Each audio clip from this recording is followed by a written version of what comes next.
Video amatir merekam detik-detik kobaran api membakar sebuah mobil pick-up di area pintu keluar tol Rangkas Bitung, Lebak, Banten, Sabtu siang. Video amatir diduga direkam oleh pengendara sendiri yang kebingungan melihat kendaraannya terbakar.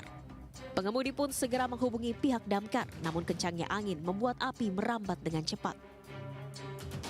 Diduga kebakaran akibat percikan api yang membakar plastik di bagian belakang mobil.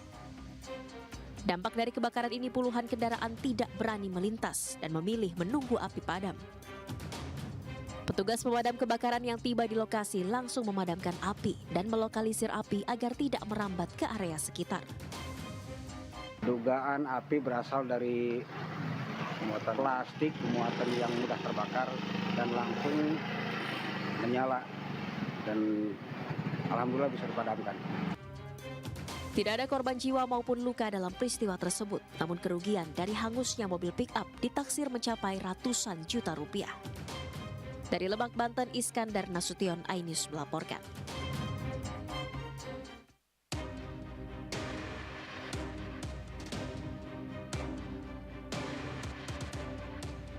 Lontaran material vulkanik berupa lelehan lava pijar Gunung Merapi ini terekam jelas oleh kamera pemantau atau CCTV milik Balai Penyelidikan dan Pengembangan Teknologi Kebencanaan Geologi Yogyakarta Sabtu malam.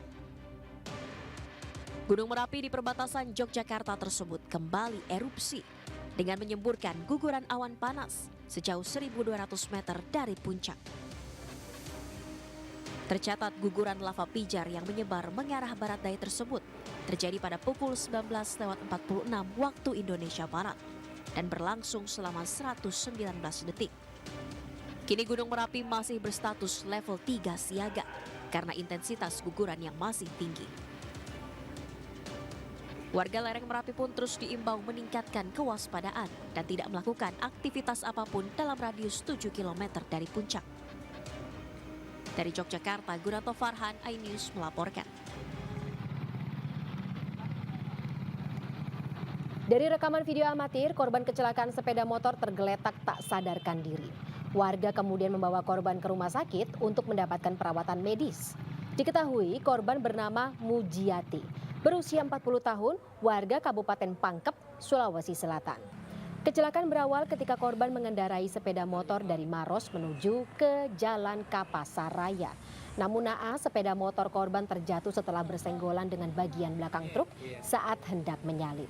Unit Laka Lantas Polrestabes Makassar yang tiba langsung mengamankan sepeda motor korban yang rusak serta memeriksa sejumlah saksi di lokasi.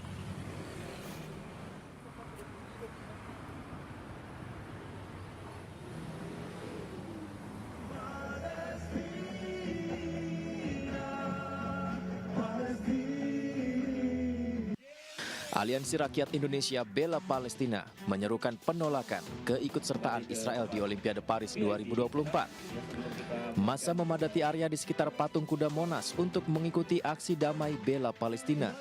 Kegiatan ini juga dihadiri oleh para organisasi masyarakat serta tokoh-tokoh dari agama lain. Wakil Ketua MPR RI Hidayat Nur Wahid meminta Komite Olimpiade Internasional melarang Israel turun di Olimpiade Paris, seperti saat Afrika Selatan dilarang ikut Olimpiade akibat kebijakan politik apartheid mereka, dan Rusia yang juga sempat dilarang karena invasi ke Ukraina. Pentingnya menghadirkan sportivitas. Olimpiade adalah ajang sportivitas itu.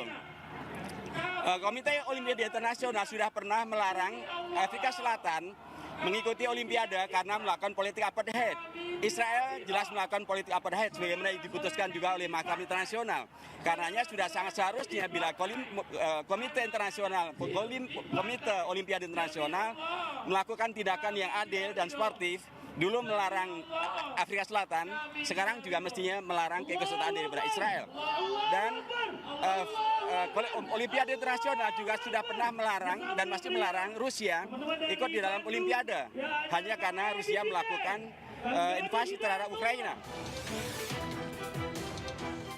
Pemerintah Indonesia diharapkan terus konsisten memperjuangkan kemerdekaan Palestina dan menyerukan negara lain mengikuti putusan Mahkamah Internasional yang menyatakan Israel bersalah dalam pendudukan di Palestina. Dari Jakarta, Hamzah Hasibuan, Ilham Zarkasih, iNews melaporkan.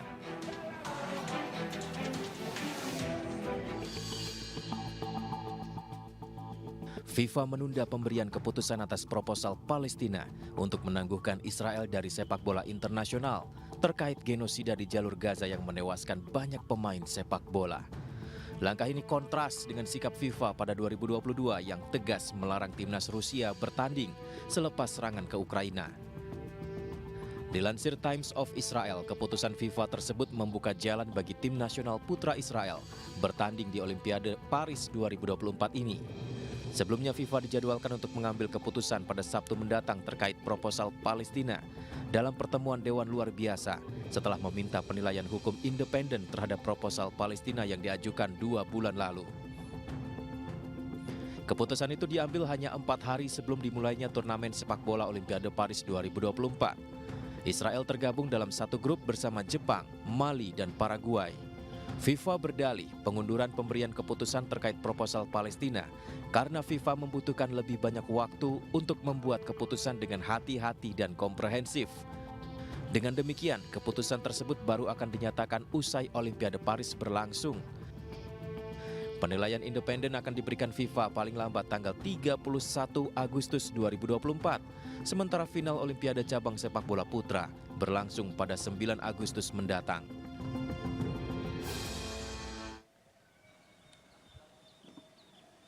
Komite Nasional Keselamatan Transportasi atau KNKT bersama dengan Otoritas Bandar Udara Wilayah 4 melakukan investigasi terkait insiden jatuhnya helikopter PKWSP tipe Bell 505 di tebing kawasan Suluban, Desa Pecatu, Kuta Selatan, Badung, Bali.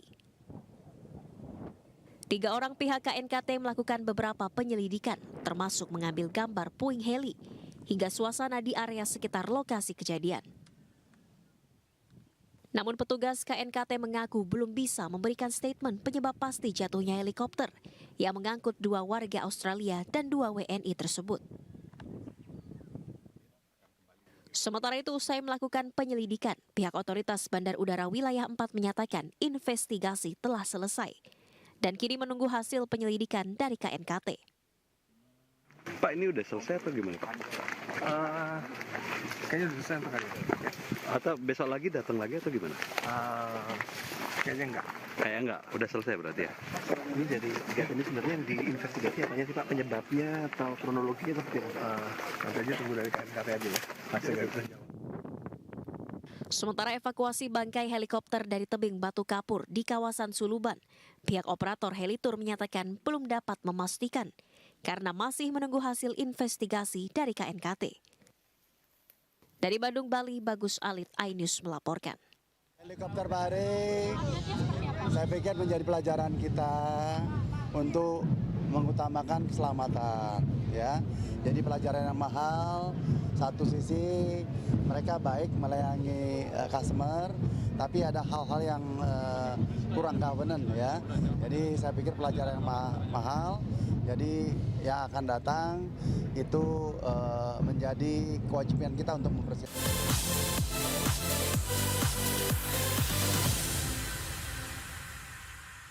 Mengupas makna dan tafsir Al-Quran bersama ulama terkemuka tanah air. Kaumum min kaum khairun minal yadis suflah. Nggak bakal bisa dibayar oleh dunia dan seisinya. Jelas, lugas untuk kehidupan sehari-hari. Di antara yang merusak hati adalah buruk sangka. Wa aqimus shalah wa atuz zakah. Itu pun sejajar dengan jihad fisabilillah. Cahaya Hati Indonesia, Sabtu dan Minggu pukul 12 siang di iNews. Mempertanyakan rasa keadilan. Negeri kami nampak kehilangan kemudi. Kebenaran, keberanian, dan juga kejujuran. Itu hak demokrasi, nggak apa-apa. Saatnya kita bicara. Tuntaskan di sini. Menyampaikan dari kacamata mahasiswa. Saya Aryo Ardi. Saya Anisha Dasuki. Interupsi hanya di iNews.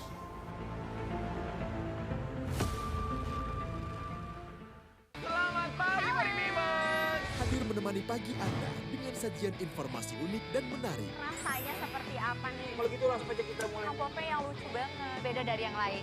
Iya sih. Menghadirkan bintang tamu yang menginspirasi. Sushi karak, nasi jajar. Tentu saja kurang sehat. Tetap di Morning Update, ada pagi hari. Morning Update, Senin sampai Jumat pukul 7 pagi di iNews. Suara tak layak dibungkam, Intelektualitas perlu diuji. Integritas butuh konsistensi demi demokrasi yang hakiki. Suarakan kejujuran demi keadilan menuju kebenaran. Saya Aiman Wicaksono, saatnya rakyat bersuara.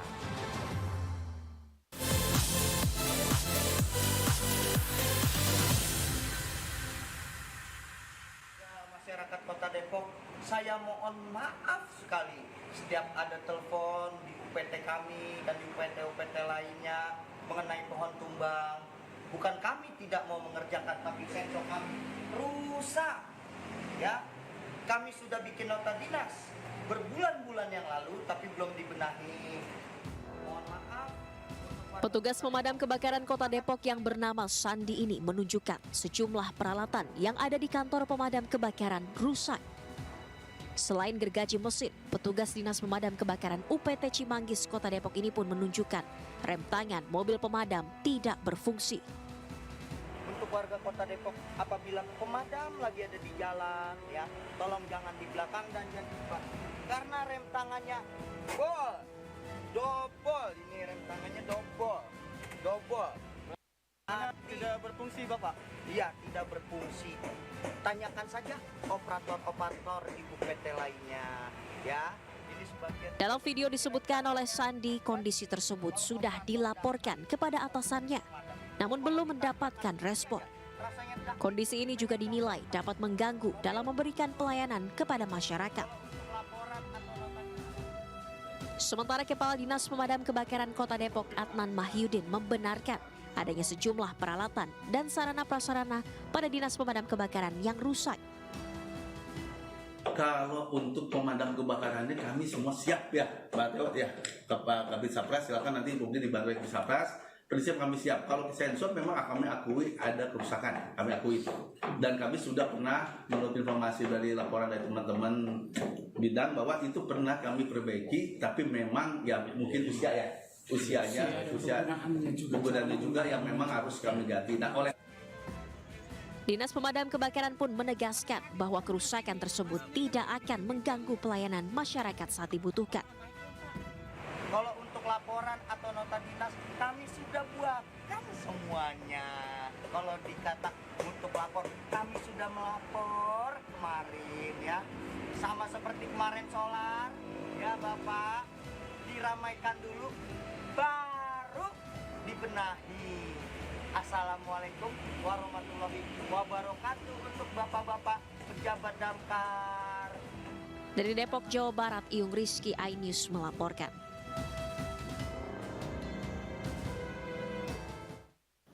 Perjalanan keterlibatan Saka Tatal di kasus Vina dan Eki ini bermula pada tanggal 10 Oktober 2016 di mana Pengadilan Negeri Cirebon memutus 8 orang dinyatakan bersalah atas kasus pembunuhan Vina dan Eki. 7 terpidana divonis penjara seumur hidup. Sementara 1 terpidana atas nama Saka Tatal divonis 8 tahun penjara. Tahun 2019, Pengadilan Negeri Cirebon menolak kasasi dan grasi yang diajukan oleh terpidana. Sementara Saka Tatal mendapat remisi, di mana vonis 8 tahun menjadi 3 tahun 8 bulan. Saka Tatal bebas pada bulan April 2020. Tahun 2024 penelusuran kasus Vina dan Eki terus berkembang. 1 orang diduga DPO yang ditangkap adalah Peggy Setiawan. Namun pada 8 Juli 2024 Peggy dinyatakan menang pra-peradilan. Sementara itu kuasa hukum Saka Tatal mengajukan peninjauan kembali atau PK ke Pengadilan Negeri Cirebon. Sidang peninjauan kembali Saka Tatal dilaksanakan di Pengadilan Negeri Cirebon pada tanggal 24 Juli 2024.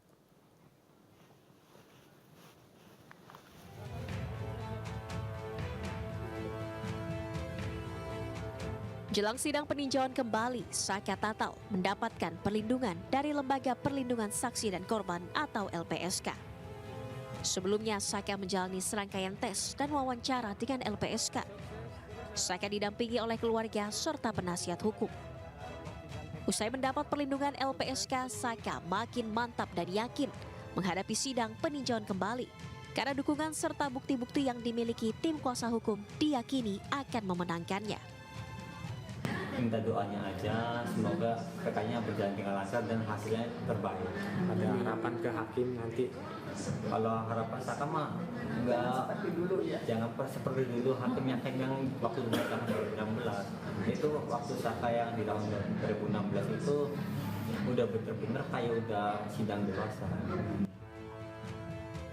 Salah satu bukti baru yang akan diungkap kuasa hukum Saka Tatal di persidangan peninjauan kembali adalah sebuah foto yang menunjukkan potongan daging di salah satu baut penampang tiang PJU di lokasi kejadian pembunuhan Vina dan Eki tahun 2016.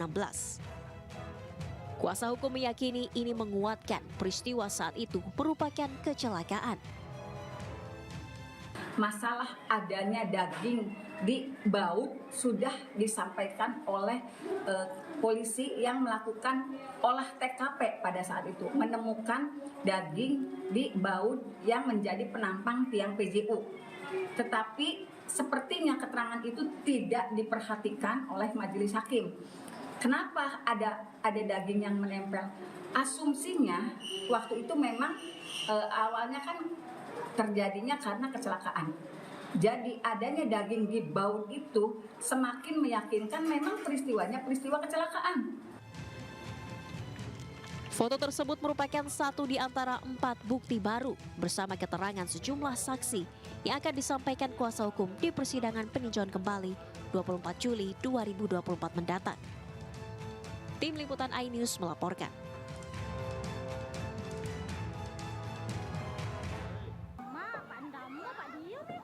Kobaran api dan asap hitam pekat yang membumbung tinggi membuat warga panik dan warga serta petugas pemadam kebakaran kemudian berupaya memadamkan api. Namun banyaknya material kayu yang mudah terbakar membuat api sulit dipadamkan. Tidak ada korban jiwa dalam musibah ini, namun 5 rumah ludes dilalap si jago merah. Adapun penyebab kebakaran diduga akibat korsleting listrik.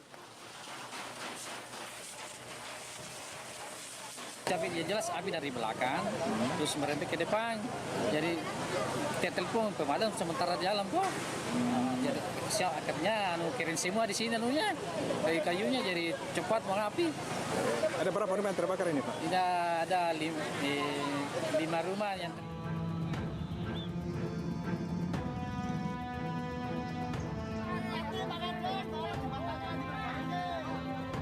Ambruknya jembatan Kedung Peluk Candi Sidoarjo yang menjadi jalan akses utama warga desa Kedung Peluk Candi Sidoarjo ke wilayah tengah kota Sidoarjo berimbas pada distribusi hasil panen ikan nelayan serta petani tambak di kawasan desa tersebut.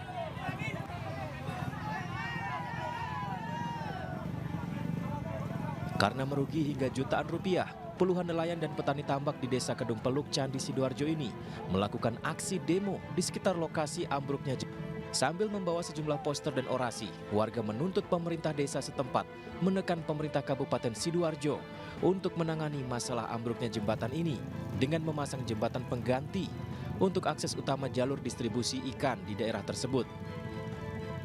Harapan warga di sini agar supaya dipercepat untuk pembangunan jembatan, setidaknya diberikan jembatan sementara Beli. Warga kan untuk agar dipercepat gitu loh, biar akses ekonomi agak lancar gitu. Sejauh ini hanya warga yang memiliki kendaraan bermotor roda 2 saja yang bisa melintas melalui bekas jembatan lama yang ada di sisi jembatan ambruk tersebut. Namun situasi ini cukup membahayakan. Dari Sidoarjo, Jawa Timur, Pramono Putra, iNews melaporkan.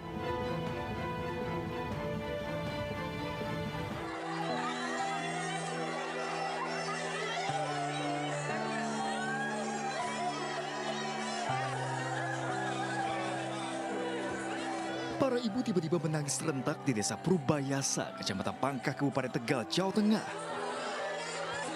Mereka menangis bukan karena berduka ditinggal orang tercinta atau sedang tertimpa kemalangan.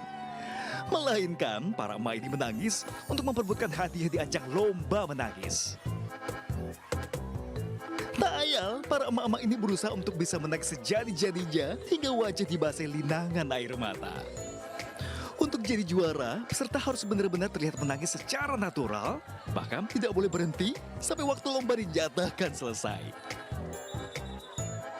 Saking membludaknya peserta, sejumlah ibu pun protes karena tidak terpilih naik ke panggung.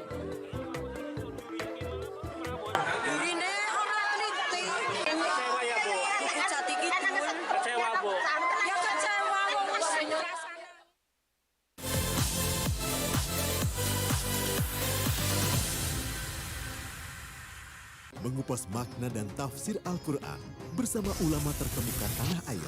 Kaumum min kaum khairun minal yadis suflah. Nggak bakal bisa dibayar oleh dunia dan seisinya. Jelas, lugas untuk kehidupan sehari-hari. Di antara yang merusak hati adalah buruk sangka. Wa aqimus shalah wa atuz zakah. Itu pun sejajar dengan jihad fisabilillah. Cahaya Hati Indonesia, Sabtu dan Minggu pukul 12 siang di iNews.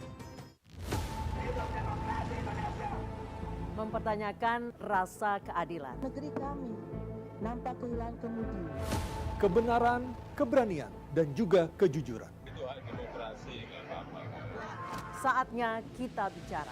Tuntaskan di sini. Menyampaikan dari kacamata mahasiswa. Saya Aryo Ardi. Saya Anisha Dasuki. Interupsi hanya di iNews.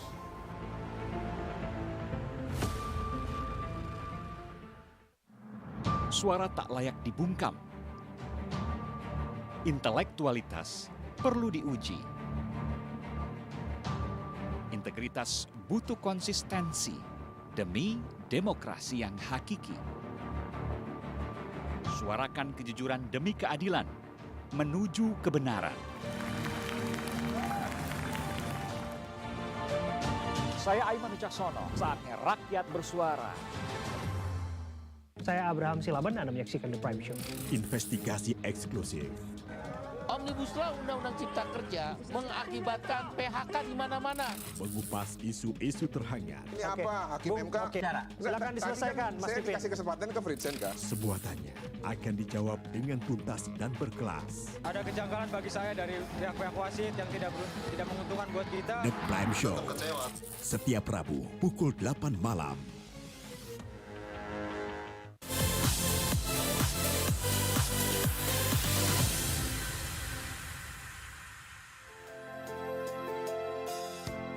Komitmen menjaga integritas dan profesionalitas, Partai Perindo menggelar pembekalan kepada kader yang lolos menjadi anggota legislatif. Acara dengan tema Alek Perindo 100% Lapor LHKPN ini merupakan pembinaan dan kaderisasi serta bentuk ketaatan pada hukum. Ketua Harian Nasional DPP Perindo, Angela Tanusudibyo, menekankan pentingnya integritas anggota legislatif terpilih dalam menjalankan tugas dan fungsinya di legislatif. Kalau mau menggapai Indonesia yang sejahtera, hanya bisa dilakukan jika semua individu yang bekerja bagi bangsa dan negara yang kita cintai ini memiliki integritas, memiliki kapasitas, dan komitmen untuk berjuang tanpa pamrih, serta menjadikan pekerjaan ini sebagai sebuah pengabdian bagi bangsa dan negara. Ada PKPU nomor 6 tahun 2024. PKPU itulah yang menjadi dasar Bapak Ibu harus lapor LHKPN. Karena tadi gitu ya, KPU, KPK, kami sama-sama berkomitmen gitu ya mengajak Bapak Ibu sebagai calon legislatif untuk berkomitmen sama-sama melakukan pemberantasan korupsi melalui pelaporan LHKPN. Seluruh anggota legislatif Partai Perindo terpilih diminta untuk menuntaskan LHKPN sebelum Mukernas tanggal 29 Juli 2024 mendatang. Tim Liputan iNews melaporkan. Menurutnya ia lebih percaya diri jika maju dalam Pilkada Jakarta ketimbang Jawa Barat. Sebab Sandiaga sudah pernah menjabat sebagai Wakil Gubernur DKI Jakarta. Di Jawa Barat belum kepikir ke sana karena yang pertama itu penugasan dulu, ada penugasan baru. Tapi ini tentunya semakin dekat waktunya. Incumbent sangat diunggulkan Emil karena menurut saya dari hasil jajak pendapat survei menunjukkan angka yang cukup dominan. Tapi tentunya partai nanti akan memutuskan. Sebagai kader saya harus betul-betul mempertimbangkan karena ini provinsi yang besar, sangat luas. Ini provinsi terbesar di Indonesia dari jumlah populasi. Jadi kita harapkan semua pilkada berjalan lancar.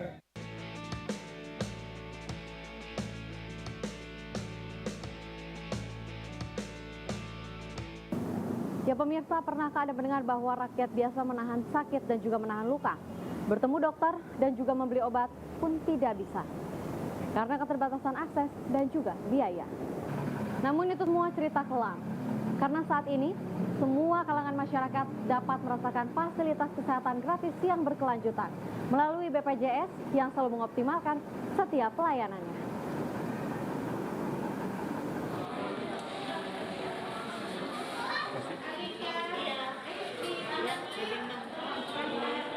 Di Rumah Sakit Port Medical Center Tanjung Priok, Jakarta Utara, kami menemui salah satu pasien lansia, peserta BPJS Kesehatan Hendrik Latumeten.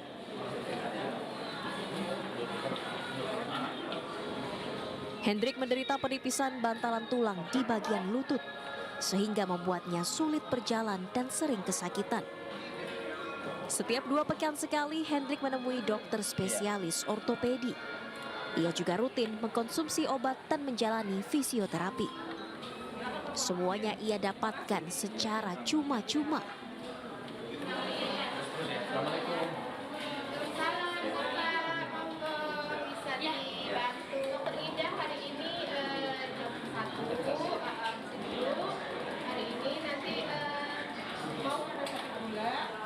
Hendrik mengaku puas karena meski harus antri cukup lama, namun kini keluhan penyakitnya jauh berkurang. Saya udah hampir 2 tahun di sini, jadi saya alami. Ibu ini juga kan udah lama ya Bu ya, udah cocok, dokter lama, dokter apalagi dokter-dokter di sini. Nah, kita nggak boleh diam, kalau udah ketemu mereka dalam, kita mancing kita apa kira-kira, sakitnya apa, jangan diam. Kayak saya contoh, kadang-kadang malu, datang terus per 2 minggu, saya ngomong sama dokter, dok, pelanggan lama masuk dok, malu dok, ini lagi, loh, mau sehat nggak, mau sembuh nggak? Amali tawarin gitu, harus datang. Yang suruh datang kan saya, dokter kan yang suruh datang untuk sembuhan. Nah itu harus datang. Itu kadang-kadang dia buka, udah 2 minggu nggak datang, ditegur, kemana aja. Adapun di mata tenaga kesehatan, mereka mengaku senang karena bisa dengan tulus membantu masyarakat kurang mampu. Yang perlu diperhatikan untuk nakes itu mungkin dari segi pembayarannya, pendapatan dari nakes itu sendiri, karena kan yang kita tahu sebelumnya kan BPJS dengan pembayarannya suka sering telat gitu seperti itu ya, dan dokter kan dibayar dengan harga yang murah seperti itu sih kalau kekurangannya. Kalau kelebihannya dari kita sendiri itu sebenarnya gini loh, kita bisa apa ya, membantu sesama. Sementara itu, pengamat kesehatan Hermawan Saputra meminta BPJS Kesehatan lebih mampu memprediksi jenis penyakit yang kian bervariasi agar pengobatannya bisa diakses masyarakat. Di situ menimbulkan dilema karena betul-betul harus mengkalkulasi forecasting penyakit. Nah, forecasting penyakit kita yang tadinya itu kita mau mengendalikan, ada pelayanan dasar yang menyaring hampir 80 persoalan dasar kesehatan, sehingga yang naik ke skala rujukan itu semakin kecil, seperti piramida. Tetapi kenyataannya kita tuh sulit sekali untuk mencegah kesakitan itu dari fasilitas primer. Maka semakin lama penyakit semakin banyak variasi, beragam dan numpuk, banyak yang lolos pada level tersier. Hingga Juni 2024, jumlah peserta Jaminan Kesehatan Nasional mencapai 273,5 juta orang, atau setara dengan 97,44% total penduduk Indonesia. Ini satu pencapaian yang luar biasa, karena menurut Lancet di banyak negara itu perlu waktu yang jauh lebih lama. Ada yang 100 tahun lebih, ada yang 80 tahun, paling cepat itu 12 tahun. Korea Selatan, Indonesia 10 tahun. Sudah 97% lebih. Ya. Di sisi lain, masyarakat Indonesia juga harus lebih sadar dan konsisten menjalani pola hidup sehat, karena tentu saja mencegah lebih baik daripada mengobati. Tim Liputan iNews melaporkan.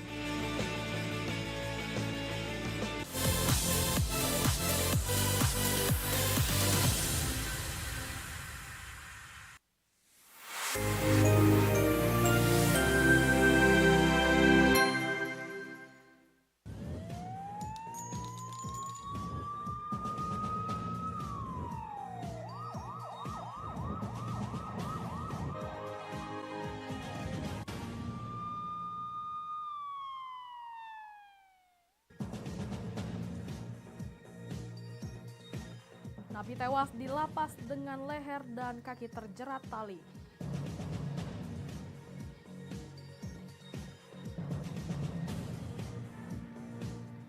Pencuri ditangkap saat tidur di teras masjid.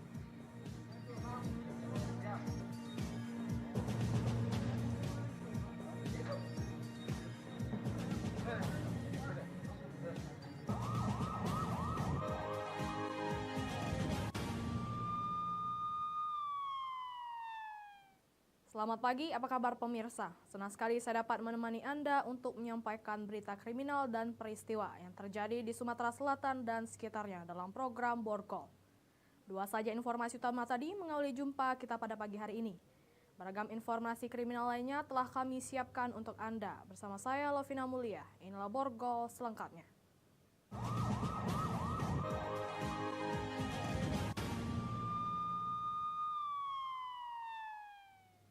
Kita awali berita pertama pemirsa.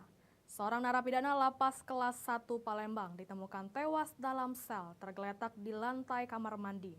Saat ditemukan leher dan kaki narapidana tersebut terikat tali terbuat dari kain. Polisi melakukan olah TKP di lokasi kejadian, sedangkan jasad korban dilakukan visum guna penyelidikan. Jasad narapidana dievakuasi ke ruang forensik Rumah Sakit Bayangkara Palembang guna penyelidikan serta mengetahui penyebab kematian korban. Narapidana tewas ini diketahui bernama Sumaryanto, 33 tahun, warga Dusun 3 Ngadirejo, Kecamatan Tugu Mulyo, Kabupaten Musirawas, Sumatera Selatan. Sumaryanto merupakan tahanan dalam kasus tindak pidana kekerasan terhadap anak di bawah umur menyebabkan kematian November 2022. Sumaryanto divonis 15 tahun penjara, menjalani hukuman di lapas Kota Lubuk Linggau.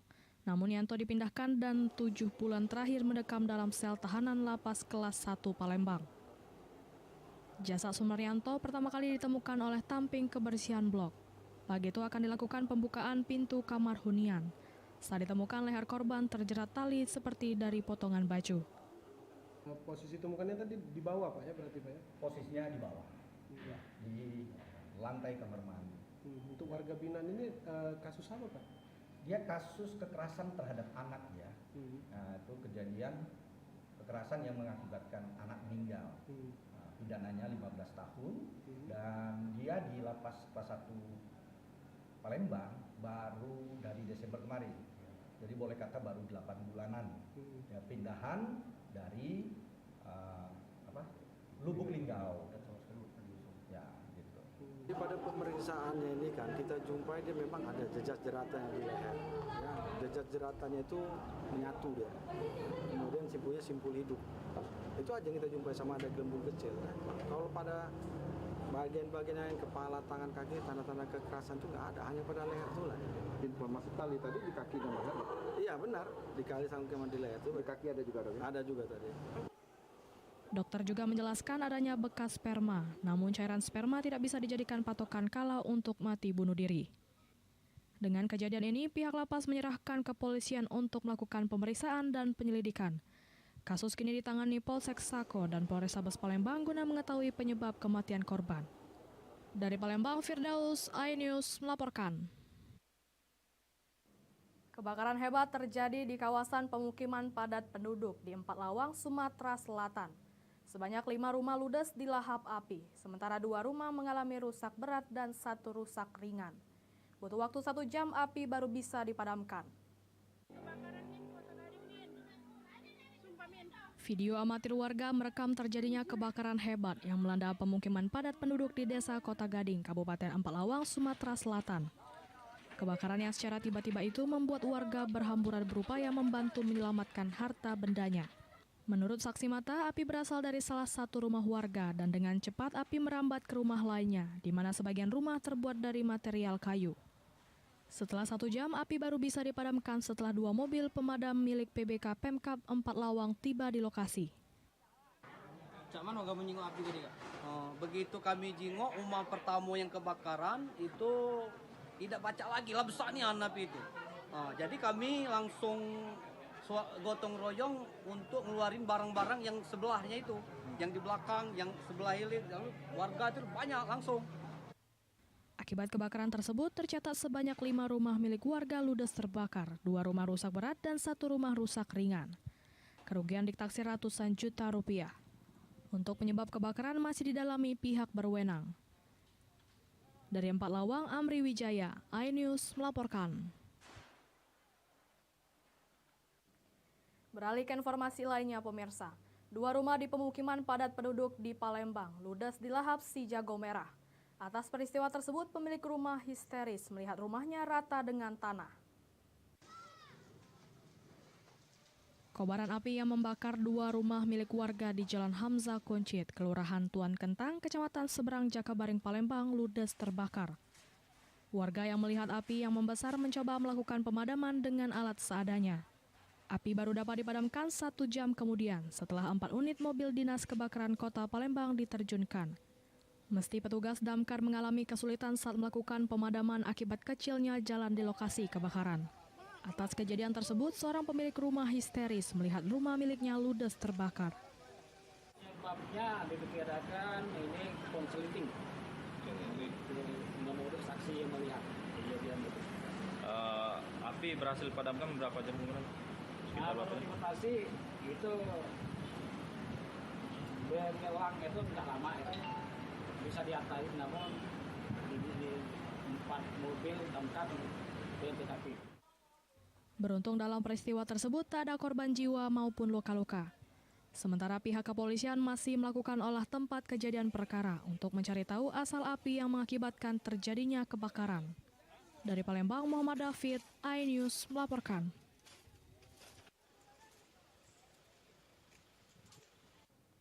Pencuri ponsel ditangkap saat tidur di teras masjid. Informasinya sesaat lagi.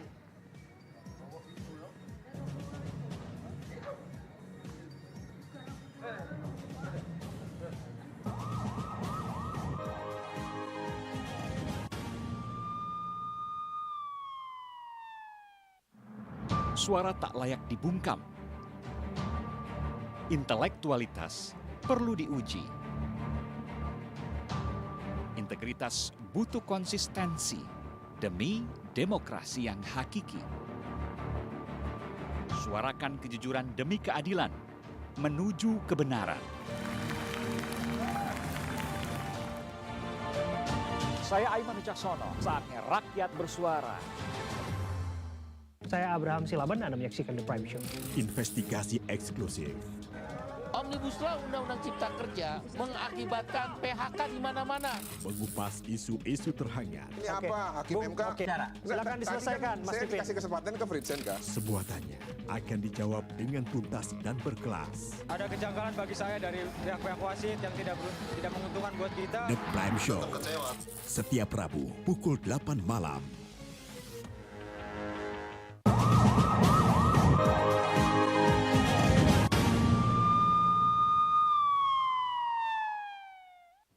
Pemirsa, Anda masih bersama kami di Berita Kriminal Borgol. Seorang pelaku pencurian handphone milik jamaah Masjid Agung As-Salam, Kota Lubuk Linggau ditangkap polisi saat tertidur pulas di teras Masjid Agung As-Salam. Dari hasil penggeledahan, polisi menemukan senjata tajam pisau dari pinggang pelaku. Beginilah rekaman saat anggota Satreskrim Polres Lubuk Linggau menangkap pemuda bernama Idil Fitri saat tertidur pulas di teras Masjid Agung As-Salam, Kota Lubuk Linggau. Dalam penangkapan, pelaku kaget melihat polisi sudah memegang tangannya dan mengepungnya. Selanjutnya, polisi melakukan penggeledahan di tubuh pelaku dan polisi menemukan senjata tajam jenis pisau dari pinggang pelaku. Guna proses lebih lanjut, pelaku digiring ke Mapolres Lubuk Linggau. Pelaku Idil Fitri ditangkap Satreskrim Polres Lubuk Linggau karena dari rekaman CCTV pelaku melakukan pencurian ponsel milik jamaah Masjid Agung As-Salam yang sedang beristirahat. Pengurus Masjid Agung As-Salam memang sudah sangat resah dengan kehadiran pelaku di masjid. Tak jarang pengurus masjid banyak mendapat laporan barang-barang berharga milik jamaah sering kehilangan. Karena ulah pelaku meresahkan, pengurus masjid melaporkan kejadian itu ke polisi. Itu anggota tim Macan itu ada mengamankan 1 orang tersangka, yaitu yang diduga melakukan pencurian di Masjid Agung As-Salam. Dan ketika ditangkap waktu itu tersangka memang sedang tertidur di masjid dan ditemukan membawa senjata tajam. Jadi kita amankan, kita proses untuk lebih lanjut ke Polres Lubuk Linggau. Saat ini pelaku sudah diamankan di Mapolres Lubuk Linggau guna proses penyidikan lebih lanjut. Dari Lubuk Linggau, Sudirman, iNews melaporkan. Kantor Pengadilan Negeri Kayu Agung, Ogan Komering Ilir mendadak ramai dan heboh lantaran dilempari pakaian dalam wanita oleh keluarga terdakwa pembunuhan karena tidak terima putusan hasil sidang sebelumnya. Keluarga terdakwa Ujang Kocot yang ditetapkan sebagai tersangka pembunuhan yang terjadi di Desa Padang Bulan, Kecamatan Jejawi, Ogan Komering Ilir, beramai-ramai mendatangi kantor Pengadilan Kayu Agung. Emosi keluarga terdakwa ini pun memuncak bahkan melempari kantor Pengadilan Negeri Kayu Agung dengan pakaian dalam wanita.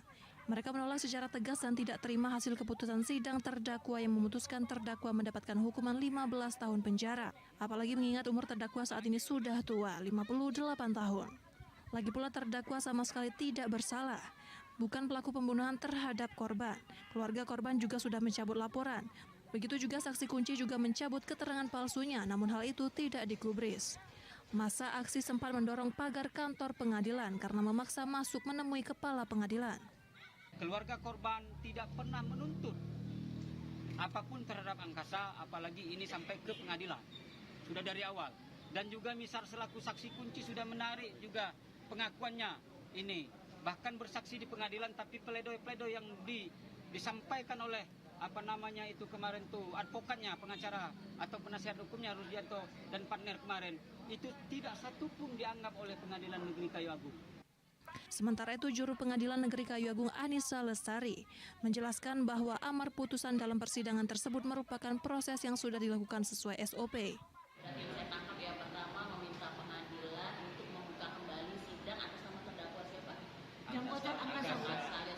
Kemudian yang kedua meminta membebaskan terdakwa Angkasa alias Kocot.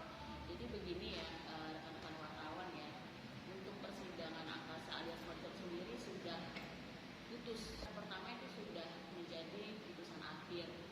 Nah, langkah yang bisa dilakukan adalah mengajukan upaya hukum. Nah, upaya hukum dalam hal ini ya tentunya mengajukan permohonan banding. Setelah sempat bersitegang menggelar aksi di depan pagar dengan dikawal ketat oleh kepolisian, masa aksi akhirnya diperbolehkan masuk dengan menggelar orasi di dalam halaman. Meski tidak mendapat tanggapan dari pihak pengadilan dan akhirnya masa aksi membubarkan diri. Dari Ogan Komering Ilir, Fitriadi, iNews melaporkan. Masa yang tergabung Pembela Suara Rakyat Palembang berunjuk rasa di depan Mapolda Sumsel mendesak polisi mengusut dugaan markup pembelian lahan untuk pembangunan kolam retensi di Jalan Nurdin Panji, Palembang. Dengan membawa spanduk dan berorasi, masa mengatasnamakan Pembela Suara Rakyat Palembang demonstrasi depan Mapolda Sumsel. Dalam aksinya, masa menuntut penyidik Tipikor Direktorat Reserse Kriminal Khusus Polda Sumsel mengusut dugaan markup pembelian lahan untuk pembangunan kolam retensi Simpang Bandara di Jalan Nurdin Panji, Kelurahan Kebun Bunga, Kecamatan Sukarami, Palembang. Dengan luas hampir mencapai 40.000 meter persegi sebesar 39,8 miliar rupiah yang dilakukan Dinas Pekerjaan Umum dan Penataan Ruang Kota Palembang. Pejabat sementara Tipikor Subdit 3 Tipikor Ditreskrisus Polda Sumsel menegaskan kasus dugaan markup pembelian lahan pembangunan kolam retensi ini masih dalam proses. Sampai sekarang memang sedang berproses untuk perkara kolam bandara itu. Jadi rekan-rekan pokoknya jangan khawatir ya, tetap kawal kami. Sampai sekarang sedang berproses, jadi mohon kesabaran dari sekalian. Untuk ini jelas kita melanjutkan aksi kita yang sudah beberapa kali kami lakukan. Pertamanya sudah lakukan di Kajati Sumsel sudah sebanyak 3 kali, dan kegiatan ini sudah sampai kita Kejaksaan Agung juga. Tapi setiap kali kita tanyakan di Kajati bahwa dalam di Satgas maka kita diarahkan bahwa ini sudah diperiksa oleh tim Polda Sumsel, makanya kita untuk melanjutkan aksi ini kembali di Polda Sumsel. Dari Palembang, Guntur, iNews melaporkan. Rumah pengoplos solar digerebek polisi. Informasinya setelah pariwara berikut.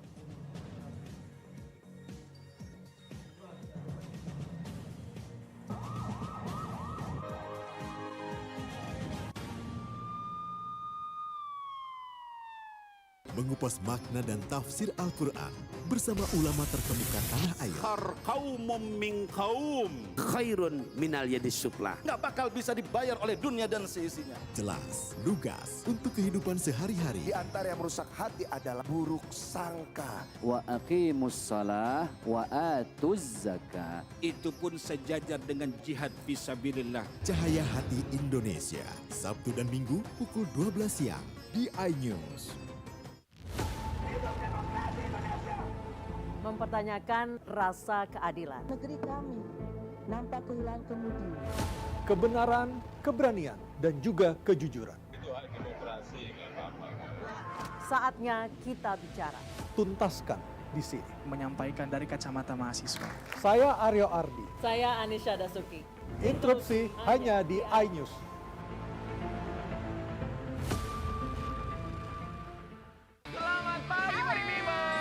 Hadir menemani pagi Anda dengan sajian informasi unik dan menarik. Rasanya seperti apa nih? Kalau gitu langsung aja kita mulai. Sampope yang lucu banget, beda dari yang lain. Iya sih. Menghadirkan bintang tamu yang menginspirasi. Sushi karak, nasi jajar, Tentu saja kurang sehat. tapi di morning update ada pagi hari. Morning Update, Senin sampai Jumat pukul 7 pagi di iNews.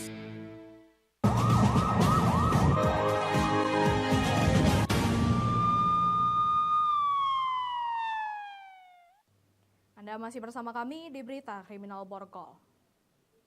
Satuan Reskrim Polres Musi Banyuasin bongkar praktek minyak solar oplosan di rumah yang dijadikan tempat penampungan minyak.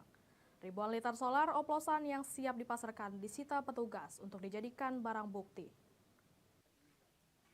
Tim unit Pisus Satreskrim Polres Musi Banyuasin melakukan penggerebekan rumah yang dijadikan tempat penampungan minyak solar oplosan yang dikelola tersangka berinisial NZ di Kota Sekayu, Mubah.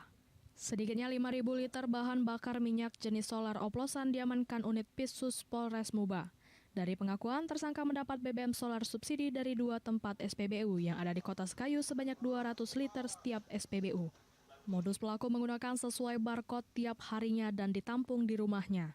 Sementara minyak tanah didapat dari orang yang mengirimnya dan sudah setahun lebih praktek ilegal ini berjalan. Seperti apa?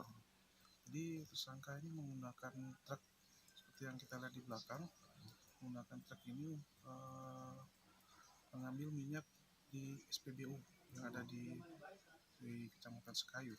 Di mana dia menggunakan truk ini untuk melangsir dengan barcode yang dia miliki, berkali-kali mengambil minyak di SPBU tersebut. Siapa jalannya? Sendirian. Ini minyak dapat dari mana? Minyak untuk ngoplos. Di SPBU mana? Di SPBU mana? Kalau yang minyak mentahnya Pak, dapat dari mana Pak? Buang antar Pak. Kalau dioplos ya? Dipasarkan kemana Pak? Dalam sehari tersangka bisa menjual 200 hingga 500 liter minyak solar oplosan. Akibat dari perbuatannya, tersangka dikenakan Undang-Undang tentang Migas dan Undang-Undang tentang Cipta Kerja dengan ancaman hukuman maksimal 6 tahun penjara dengan 60 miliar rupiah. Dari Musi Banyuasin, Edi Lestari, iNews melaporkan.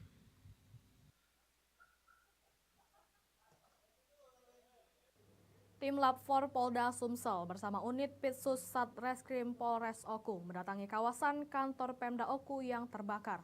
Kedatangan mereka untuk melakukan olah TKP dan mengambil sampel. Tim Lab 4 Polda Sumsel bersama unit Pitsus Satreskrim Polres Oku yang berjumlah sekitar 12 orang tiba di lokasi kantor Pemda Oku yang mengalami kebakaran. Dengan membawa beberapa peralatan khusus, polisi melakukan olah tempat kejadian perkara dan mengambil beberapa sampel barang yang terbakar. Polisi langsung menuju lokasi yang terdampak kebakaran yakni ruang induk kerja Bupati serta ruang protokol yang berada di lantai 2 gedung tersebut didampingi para saksi dan Sekda Oku. Tim Lab 4 membawa 1 tas besar serta beberapa peralatan khusus. AKBP Ahmad Kobilnus Kasubdit Fiskom Lab 4 Polda Sumsel didampingi Kanit Pisus Polres Oku Ibda Yendra Afrizal usai melakukan olah tempat kejadian perkara mengungkapkan dalam pelaksanaan mereka membawa beberapa sampel kebakaran dan menelusuri jejak awal timbulnya api sehingga membakar beberapa ruangan termasuk ruangan Bupati Oku. Nah, buat hasilnya nanti kita kirimkan ke Polres Oku ke penyidik. Karena ini kan perkara permintaan penyidik. Hari ini dari Puslapor orang berapa? Ada orang 4. Sampel apa aja yang dibawa, Bang? Sampel yang dibawa seperti biasa abu arang, terus kita periksa penyalaran dan perambahan apinya. Sudah kita naikin drone juga.